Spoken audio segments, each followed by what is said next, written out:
Welcome to the program. As always, we try to bring you the best and the brightest the city has to offer.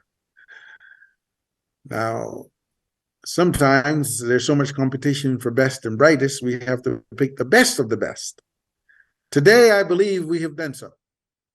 And the program today is one that you will want to watch now and going forward. You will want to share with your friends, relatives. You may even want to share with those you may consider enemies to show them that your love is there for them, because we prefer to have all lovers and friends and no enemies. Today is a special day in many ways because of the information, the opportunity that we'll share. And we appreciate you spending some time with us today as part of our programming and your expectation as it relates to FIPS Talk and the things we want to enable our community with. Today, we're going to talk to a very special young man about a relationship with Mattapan CDC and the Elisha Project. There's a collaboration between two giant organizations in the city to improve the lives of our residents and our community. Without any further ado, I would like to introduce this young man to you. And I prefer him to tell you about himself because he's awesome in so many ways. And I may not be able to do him justice. So without any further ado, Mr. Jeff Venter of the Elisha Project. Jeff, Thank you. welcome to the program. Thank you, Richard. I'm happy to be here and willing to have a conversation with everyone to spread the word, spread the love. Awesome. Now, I know that you've collaborated with Mattapan CDC on the distribution of free brand new furniture to Boston residents in need. But before we get to that exciting piece and how that's done, let's talk about you. How did you get to this point? You're originally from Boston, and how? Yeah, tell us about a little bit about you and how you got to this point at this time in life. Absolutely. First of all, I am a Bostonian, born and raised. Amen. I like all the sports: Celtics, Bruins, Red Sox, and What happened to the revolution? And the revolution too. Anything with Boston on it, I like. Okay. So yeah, I grew up in Boston. I went to school through the MECO program. I was bused out to the suburban schools. Graduated, came back, went to played 1 year of college football, Northeast University, until I had my first son at 19 years old. I had to step up my game, change my whole lifestyle. Change the program. Change the whole program. You know what I mean? I was one of them hard-headeds. And then I went through Northeastern, graduated. And then I started working for, actually, ABCD was my first job as an employment training specialist. I worked down at the central office with Carolyn Bainey. And Bob Cord was the president at the time. I remember Bob. Yeah, remember Bob. And then from there, I moved on and started working in the school system. I worked for the John D. O'Brien.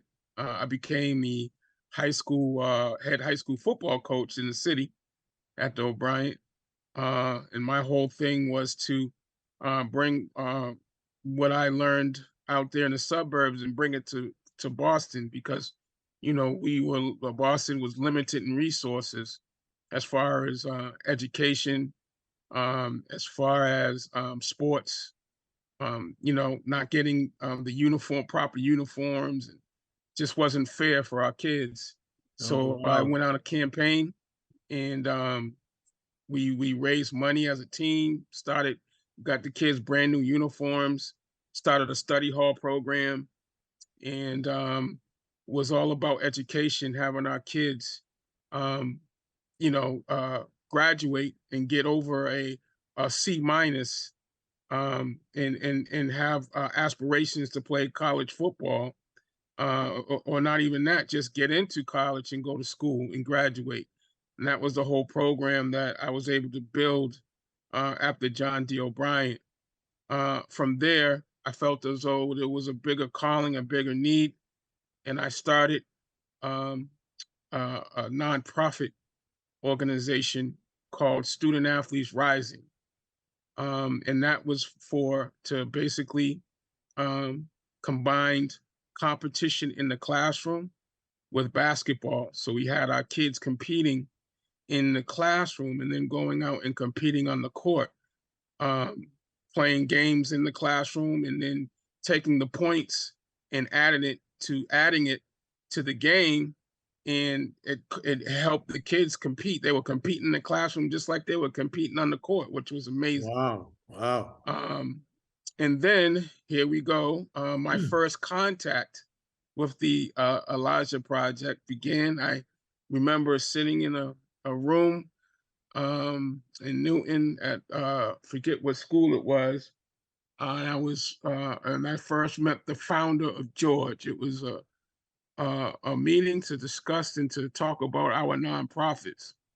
Mhm. And George really interested me because his whole concept was about giving, teaching to give, and teaching to give to people with dignity. Wow. And that was his whole motto.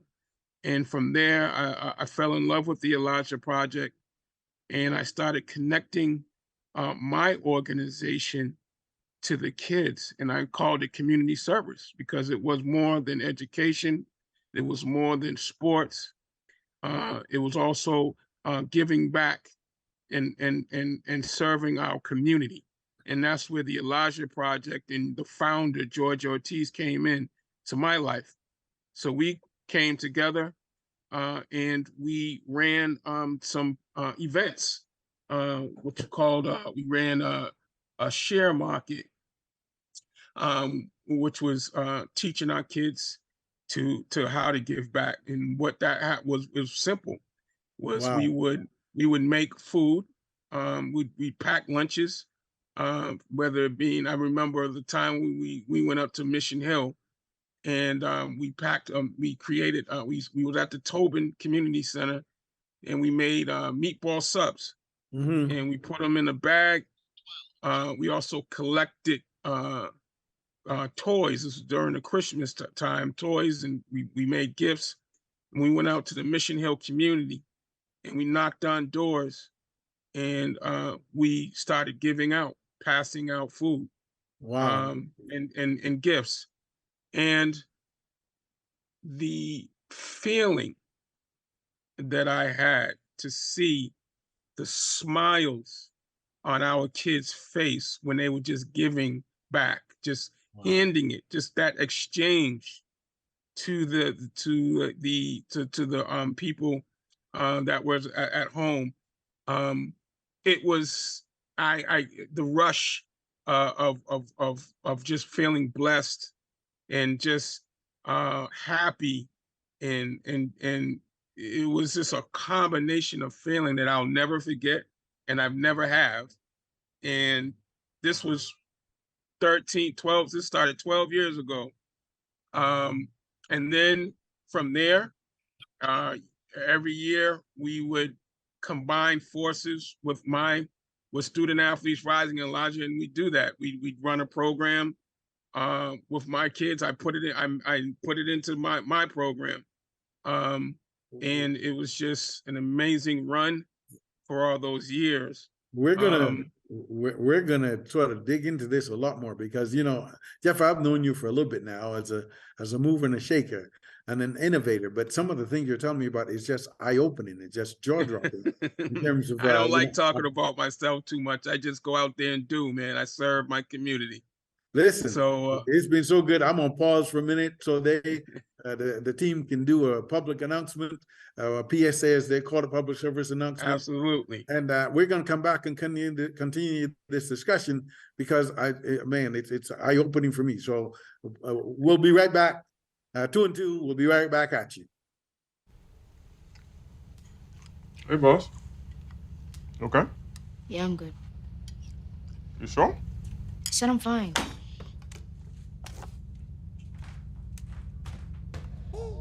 Since I was little, it was only like me and my parents. You think you created family out of characters? Yeah, of course. I'm gonna take that, make it into a song.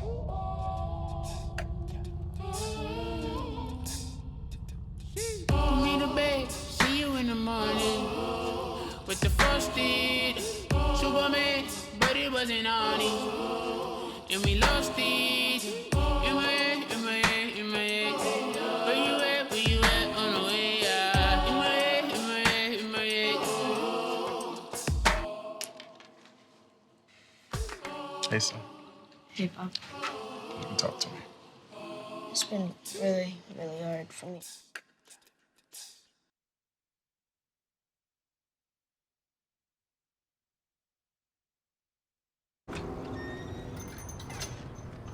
Hi. Can I get the now bar, please? No problem. $1. Have a good one. Got it. Hi, can I get a now bar, please? Uh-huh. $1. Thanks. Hey, what's going on? Hey. Hey, let me get a now bar. Sure.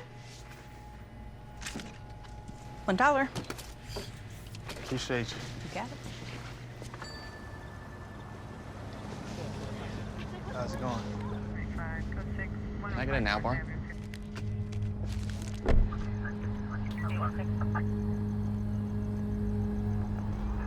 Hey, stop right there! Get down on the ground! Out of your car, right? Get down! Show me your hand!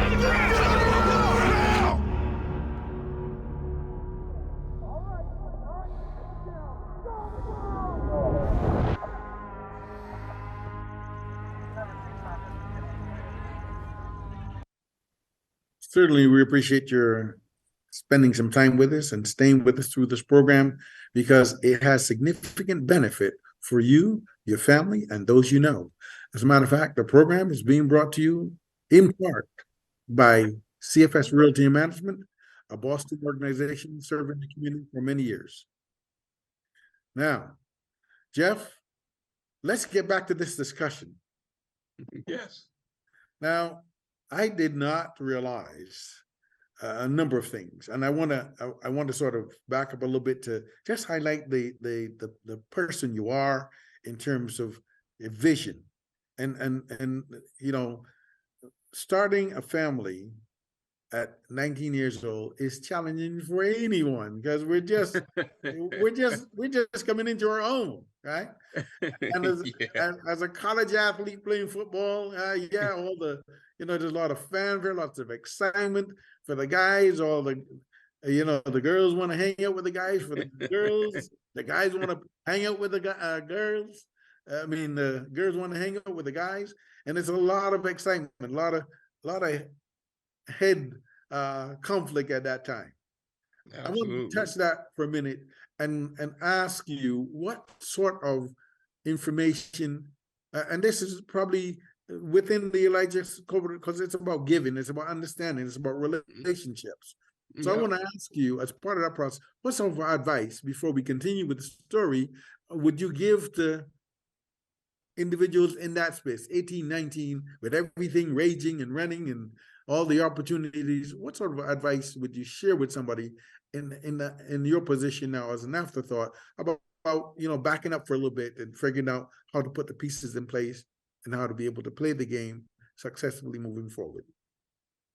Well, first of all, the first thing I would say, and I'll keep it clean, Yeah. is protect yourself and don't make the mistake that I made. Now, I love my kids. I love my boys. By the way, I have a 33-year-old and a 25-year-old. I love them both. But it's a life change. You make it harder for your life. You make it harder for yourself. Yeah. Because like you said, I wasn't ready for that. I wasn't mature at all. I had no clue on what I was doing. So that would be the first thing. And then the second thing is if you do have family, I was blessed to have a support system. Now, even if it's not a mother or father, whoever it is, it takes a village to raise a family. And I was blessed to be around family who supported me. My number one goal was to, at that point, is to educate it. And so I took advantage of the education that was in front of me, that was offered to me, so I could get a decent job. Right. So, you know, your life is not over. It's just a little harder for yourself. Yeah. So again, I don't know if I can, you know, I think the first advice is the best advice, where you just But you- protect yourself, man. You know, because at 19 years old, you know, I wouldn't I wouldn't walk down that road again. Again, that is excellent advice. Protection is prevention or protection is better than the cure. Yeah. So let's leave it with that, guys. Yes, let's leave it with that. I hope you got that message. And I'll tell Yes. you, if you do err, and you have a child, son or daughter, be responsible. They need your love and affection. They need your direction. Although it's not, you don't have much to give at 19 or 20, it's enough to help them to be stable and appreciate life and move forward. Love your children. Whatever Love your children.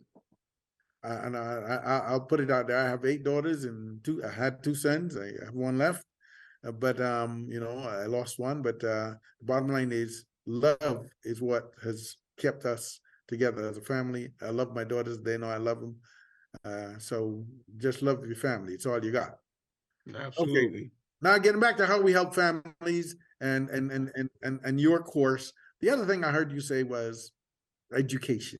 You know, you got the program together, and inside the program, you connected education to the process. And today, there's a big question about, you know, our students and their interest in education. But if you can find a way to connect education and sports, education and music, education and anything they like to do, yes, you know, there's certain value in that. Tell us a little bit about that. Well, first of all, let me just explain to you what we did. And I think by me explaining this, you kind of understand where I'm coming from with that. You know, I was a sports guy. You know, I wasn't into my books the way I wanted to be. I was going to school. Some kids just go to school just to play sports. Yeah. You know, and education was the backup. But you know, after I mean, that's exactly, because I went to school for sports. You know, I felt like it was torture getting into the classroom. So a lot of students feel like you. So, but what I did realize is that kids and myself are very competitive. And I remember the times where if I didn't do my homework, I'm trying to hide from the teacher because they kind of know when to call on you, and so you don't want to get embarrassed. You know what I'm saying? Yeah. You don't, you know, or you if you do bad on the test and you see the person next to you get a 90 and you get a 50, you know, that's competitive. I'm not, you know, I feel like I lost the game. Yeah. What we did was, first, when I started the program, what I did was, first I started a study hall, and then the parents, you know, so the kids would study, and then they would go out and they would play their games. Kids were really getting bored of that. They didn't want to come in on a Saturday and just do study hall. Parents would come in and say, "Well, can we just be on the team and not you know, have a study hall and do their homework?" So what I did was I got connected to a friend of mine from Connecticut. Dimitri Russell hooked me up with this Michael Yeoman guy, white guy from Harvard, Dr. Yeomans. And what he did was he turned our study hall into a competition. So he made the kids actually compete. He created these math games where the kids would actually compete in the classroom. And it changed the whole game. I'll give you just a quick story. One day, these two teams, there was two teams that were playing each other. It was a contested game. And one of the teams lost at the buzzer, and the kid was crying. And I remember going up to the kid. I said, "Hey, it's not over. You're playing the same team in the classroom." The kid wiped his tears off and got so pumped up. He ran to the classroom. I'll never forget that day. And I feel like we stumbled on something when we did that. Yeah. And so we started from there, and then we evolved. And I'm gonna tell you this: I wish I had bought some stock in Zoom, because we were using Zoom before Zoom was Zoom. So what happened was we met a nice lady, Janet, who was running competition online. So the kids were competing online against each other. So we evolved, and we took the classroom out, and we started running academic math competitions online using Zoom. Wow. And so we were doing that, and they were going to practice. It was just an amazing run of I would say 11 years. Wow. that I did that. And then I got burnt out. and I had to take a break. Yeah, you got to replenish that energy. So just to reel it all in, you kind of, after listening to that story, I think people can get an understanding on how it went down, and how it happened, and why it happened. And testimony is the best thing, is to talk about that, and it gives you a better understanding. I'm glad you shared that, because our statistics there indicate that we have a large academic audience. So just to be able to share that in a way that people can look at, or other teachers, instructors can look at and engage and see how competition can be a good thing. There's another element, or there's that folks speak of as cooperative exercises rather than competitive exercises, and each has its place. But I think based on the way you shared that information, it can enlighten a lot of folks about opportunities to really engage students in a way that's meaningful to them. Absolutely. Now, the programming here today is about not only competition, but you compete, but then at the end of the competition, there are rewards. And for the good that people do in community to help others, we don't compete. We just try to help wherever we can, whenever we can, and whatever or however we can.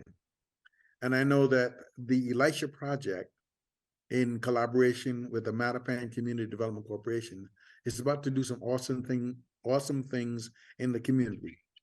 And what I would like to do is sort of preview that, and then come back on our next segment and tell the audiences about how they can participate, how they can benefit, what the Elisha Project is all about. And we can talk about that first, and then we can tell them or share with them how they can benefit from participation in the programming that we offer. Now, I had to change the word "tell" just now, because some time ago I was in a situation with another individual, and they were sharing some information, and the person that was sharing the information said, tell to the person in the door, "I would like to tell you something." And the gentleman in the door said, "No, sir, you can't tell me anything. You can share with me if I allow you to, but you can't tell me anything." I was like, I never heard that before. So rather than telling, because this is not a story, we're going to share some information that can be very helpful to communities right after this public service announcement from our team.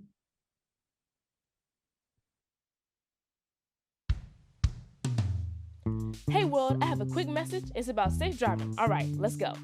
Anytime you're driving, have the seatbelt buckle tight. Both hands on the wheel and your phone out of sight. When not in your hand, trying to text somebody back. Because if you do, your car might get smacked. The moral of the story, just put your phone down. The people on the road will stay safe and sound. Put your phone down, put your phone down. People on the road will stay safe and sound. Yeah.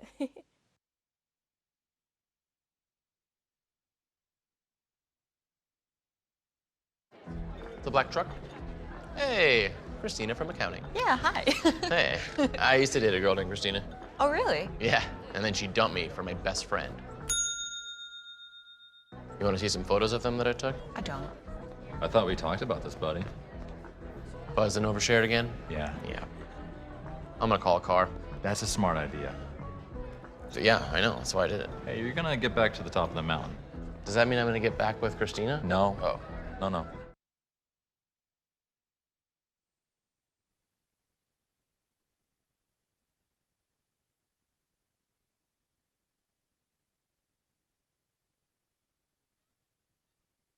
Oh, I'm still, I thought that was a commercial message. To my audience, my apologies. I was anticipating the discussion with Mr. My brain just did a loop on me with Mr. Jeff Venter. Venter, yeah, about the Elisha project and what it does for our community. Now, Jeff, the idea I would like to convey is how important it is that people not only listen carefully to this portion of it, but engage in a way that will make it better and easier for them to support the program going forward and to be a part of this process in its entirety. So we're going to ask you today, as part of audience, if you would like to participate in the project, if you'd like to participate in the volunteer work associated with providing our community residents with brand new furniture for the living room, dining room, or kitchen. If you would like to be able to participate with the distribution of personal care products for our mothers with infants and children, or fathers who may be homeless and need assistance, or even for babies that need TLC and supplies so they can be comfortable. Whatever that need is, to the extent that Mattapan Community Development Corporation, in collaboration with the Elisha Project, can support our community, that's what we're here to do. The organization has developed some relationships with the Mattapan Community Development Corporation.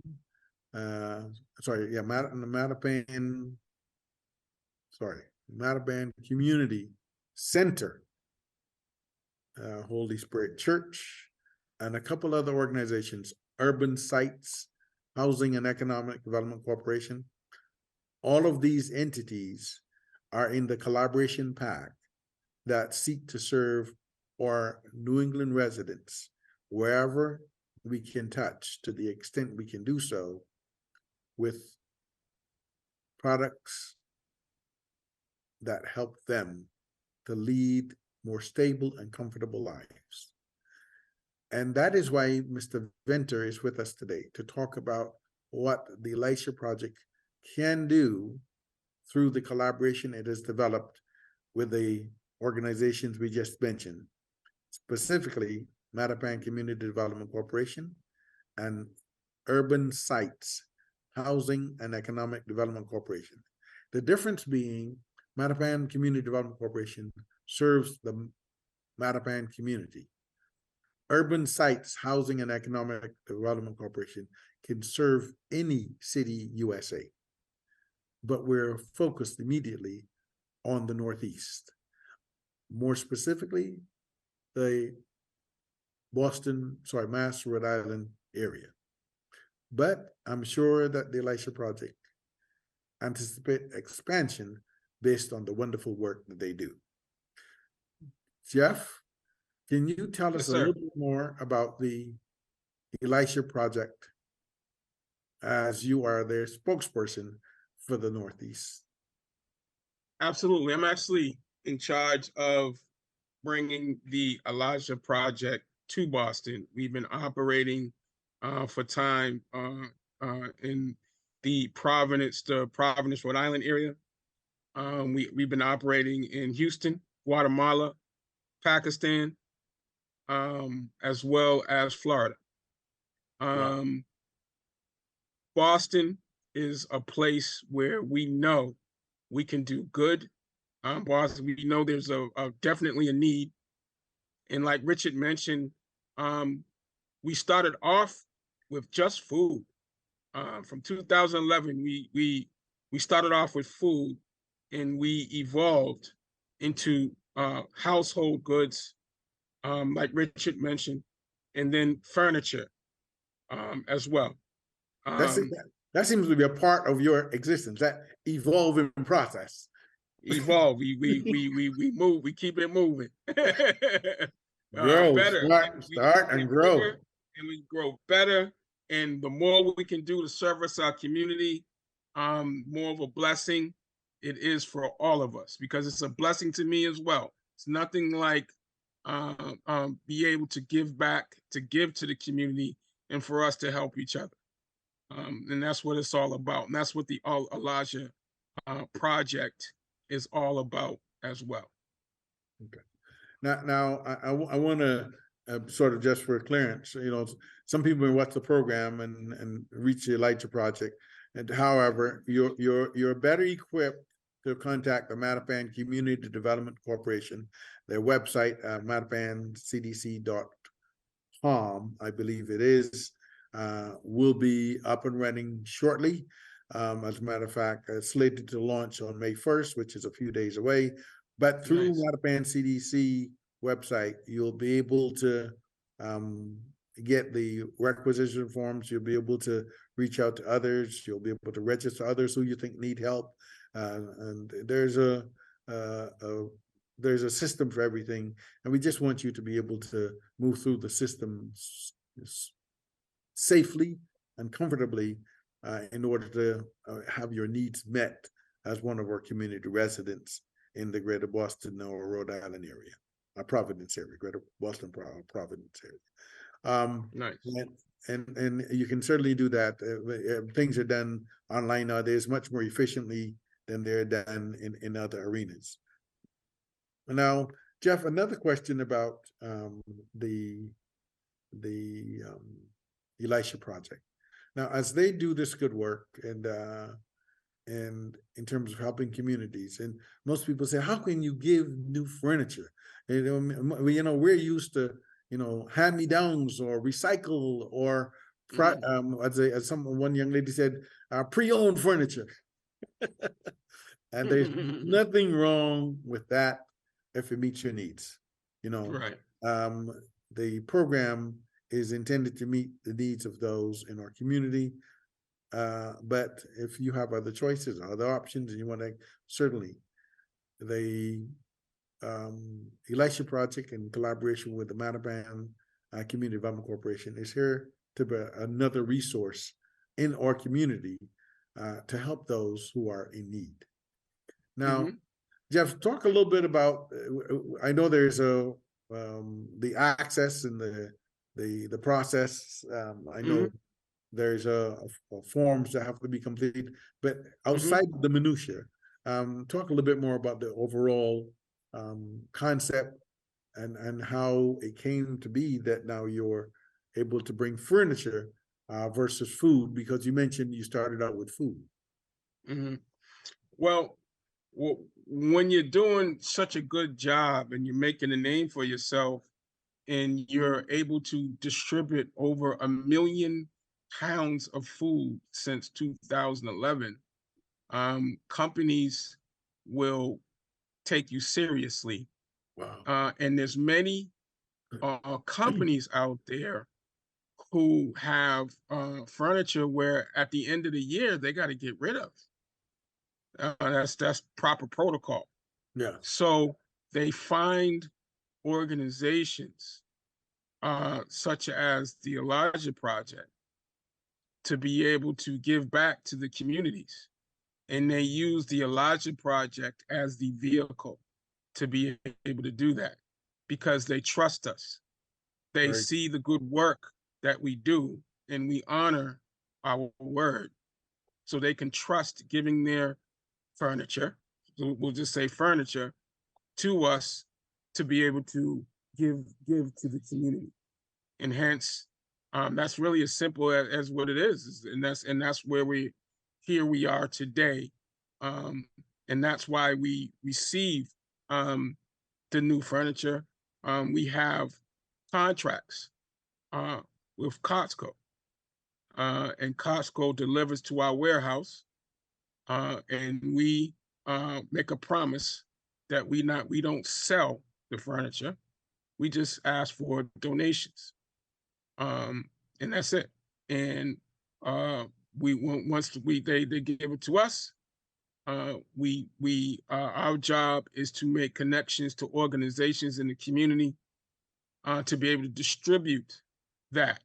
And Mattapan CDC, correct, Richard? Am I saying it right? Yeah, Mattapan CDC. Yes. Mattapan CDC is our first partner, and we are up and running. We had one run a few months ago, but we're about to do it on a consistent basis, on a monthly basis. And like Richard said, it's amazing. You just can't go through Mattapan CDC. You put your order in, and the furniture will come once a month, and then you'll be able to pick up the furniture from Richard. That's how we operate. We don't deal with the actual resident, but we deal with the organization. So we act as a distributor to the community, to organizations, to serve the community. Now, the food on the other hand, we do share markets, which we'll be doing in Boston, and that's where we deal with residents in the community, where the residents will be able to come up to us wherever we set shop up, and we've done it in Boston actually a few times, and we distribute boxes of food and household services to the community as well. You know, it's very interesting, the whole concept of this give back and really helping people. And you know, sometimes it's so unbelievable because we've grown as a society to be so distressed, and people always, so what's the catch? And I always want to say there is no catch, folks. If you have a need and you disclose the need, you fill out the form, whatever you request will more than likely be delivered, if it's available in their warehouse, within several weeks. And I say several weeks because the order has to be processed, and we have to be sure we have the inventory with the Elisha project to meet your need. So it is real, it is free, and it is fun to be able to serve our community. And we get a great deal of pleasure from doing so. Now, so there are no catches. Now, Jeff, back to you. Now, as it relates to the opportunity for individuals to volunteer with either the Elisha Project or the Mattapan CDC, the process will probably be similar. How do people reach out to you as an organization to volunteer at that level? I think it's the same thing. You can reach out to Mattapan CDC. The volunteer opportunities we have, especially when we do share markets during the week, people can help us pack the boxes to distribute on Saturdays. Usually, they're once a month on Saturdays. They can actually on Saturday come to the share market and help pass out food and household goods as well. So we have that for volunteers. And one thing that we did not discuss, which is every summer, we do a social justice event called Play for Peace that I founded 3 years ago from the George Floyd incident. And that's about bringing communities together, urban, suburban, and the police, Boston Police, Mhm. to play in a basketball tournament 3-on-3, where the police officers are actually playing with the kids on the same team, Wow. not against them, but on the same team. And so we asked the communities to come together. It's free. It's at Harambe Park. And you can volunteer with that too. We always need help with handing, serving food, information. If anybody from any organizations want to put a booth out there, that's fine as well. And helping us run the basketball side too, the basketball piece. We need referees. We need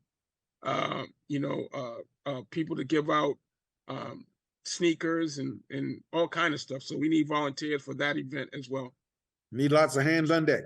So Yes, you said sir. Harambe Park, they'll get information about as the summer moves along. Where would they Yep. find information? Is there a website for that or? Yep, there's a website. I can, there'll be a flyer passed out. I can send that over to you, Richard. Okay. And you can help us get the word out. We actually have a Facebook page, a Instagram page. So we have a bunch of social media on it. But I can give that out to you as well.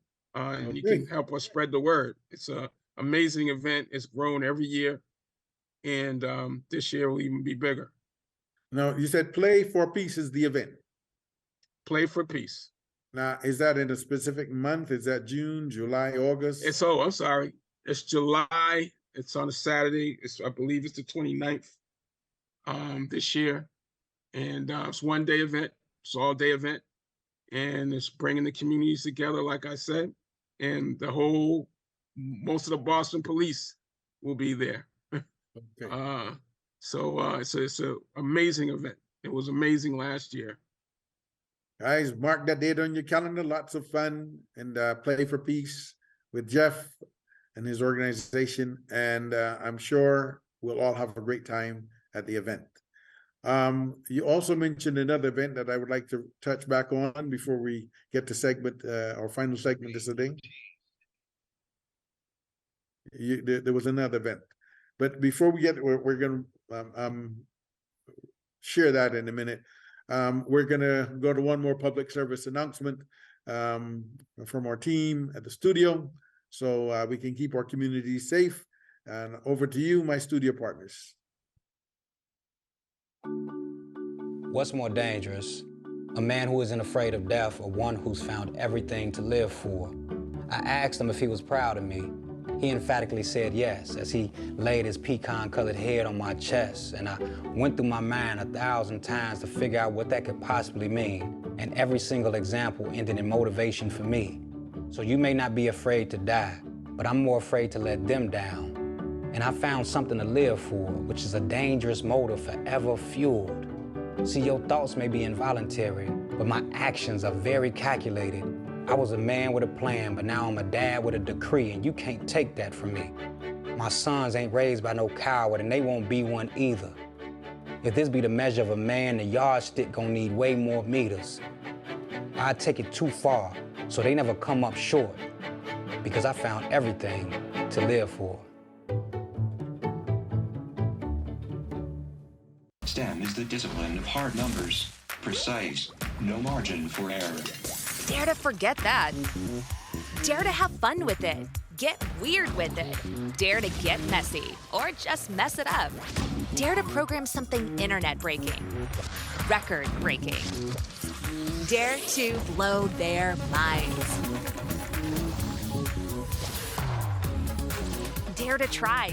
Dare to fail. Dare to keep daring.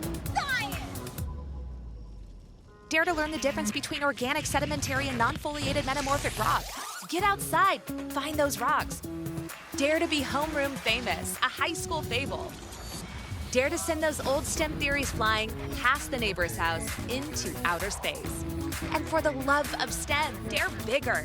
Dare to code, dare to invent, dare to explore, dare to STEM. Check out She Can STEM to get started. Thanks for staying with us. We're on the home run here. And I said home run because I know my friend Jeff loves sports. So I want to share with you today. We had a lot of information that you may have heard for the first time. Free furniture, free personal effects, personal products. How does it happen? And Jeff explained. And you know, it's no small task to be able to take these opportunities and share them with community. And I know there's one other event that I'd like to mention, and it's with the organization on, it's actually a private business owner on Blue Hill Avenue. And I can't think of it. It was right under the point. Anyway, Juice Up Cafe, 1290 Blue Hill Avenue or thereabout. And once every other month, loads of free food, personal effects, everything left in her lot for the public to just take advantage of. So you heard it here first. It's been going on for a couple of years now, and we want you to be aware of these things. Be respectful of others. There's no mad rush. There's no scarcity. There's plenty for all. So you can be respectful of others in the location and have an opportunity to get items for you and your family. No disrespect, just it's a humbling experience to be able to share. The people that are sharing with you or supporting the event are even more excited to see you there than you may be to see them there. So it's a win-win for all. And as Jeff said earlier in the program, giving is such a wonderful experience. Sometimes the feeling you get cannot be described, and I can second that statement. Jeff, we're coming back for a final run here, and I wanted you to think of the important things that you want our audience to remember about your sharing, your giving today, the work that you do to bring new furnishings to the community, the opportunity for them to connect to Mattapan CDC, or call 617-296-3242. Again, that's 617-296-3242. That's a number served by many nonprofit organizations. And if you call that number, somebody will take a message from you, get you the information you need for whatever service you need, whether it's housing, whether it's the free furniture opportunity, whether it's counseling, whatever your needs are, there's a nonprofit somewhere on that line that will be able to help you with whatever challenges you're having in our community, because we're community conscious. Now, Jeff, please close us out with what your thoughts are on how they can best benefit from the wonderful things you're doing in our community. Thank you, Richard. I think, first of all, I'd just like to say thank you for the opportunity to be on this program. We'd like to thank you, Richard, BNN, for allowing this time. It's important to know that this is just the beginning, and we are full force coming into Boston to offer these services for you to give back to the community. The best way to contact us is to go through Mattapan CDC, and they will give you all the information on when we're going to be doing our first share market. It'll give you information on Play for Peace, and we'll give information on how you can help as well. I'm very excited about this new partnership that we formed with Mattapan CDC, and I'm looking forward to make this. I say to my kids before they leave the house, we're going to conquer the world. and I feel as though what we are creating here for our community is something it's exciting And we are so blessed to have the opportunity to be able to do this. And I think, in reflection, this is really what I would like to leave with. We're coming, and we're coming to do some good work for the community. And based on your track record, my friend, I know it will be awesome work. Yeah, Appreciate you. I love you, my brother, and I appreciate all you do, and I'm sure the community does too. Love you as well. We have an opportunity to do a great deal of good for community, but I'm sure the community, it's a give and give. The give and take don't quite work. Somebody always falls short. But with the Elisha Project giving, on our community giving, or their volunteer support, listen, don't be shy, come out and support, because we're here for you and we want you to be there for us in all directions. We have a relationship, Mattapan CDC, with Jamaica Plain NDC. We're getting ready to do a development of over 250 units in Mattapan. We'll need volunteers as part of that process. We're creating housing for people to live in Mattapan, affordable housing. So just like we're doing collaborations with the Elisha Project, the same thing with other organizations. And as we coalesce, as we come together to do good for our communities, we hope that our communities are thinking and feeling the same way, that they want to come together and do good for us and for others. So we sort of keep the doors open, we keep the lights on, and you have an opportunity to reach us anytime. And I'll give you the nonprofit number again, 617-296-3242. The program is sponsored in part by Consumer Financial Services. You can reach them for anything related to taxes or finance at 617-296-7731. Bear that number in mind. Anything to do with finance. If you're looking for assistance with loans, with credit, debt resolution, any of those things, they'll be able to help you with. And certainly save the number if you don't need it immediately, and share it with somebody who might need it at some point in time. We're talking about giving. And if the only thing you can do is give information to help someone else, you're still in the game of giving. And we want to be able to give and share in a manner that lifts our community, lift your spirits, lift the hearts and minds of those in our community. Because at the present moment, we hear and know that there are lots of broken spirits, lots of mental illness. And listen, as a person listening to this program right now, just as Jeff made some significant contributions along the way, he's a talented young man. Whether we have Jeff's talent or not, his abilities or not, we all have gifts from God. If you're a believer, you can be a gift to someone else, because all that we have is given to us. We work hard to achieve, and we want you to work hard to support these achievements. Until next time, live well, live free, and be of service to others.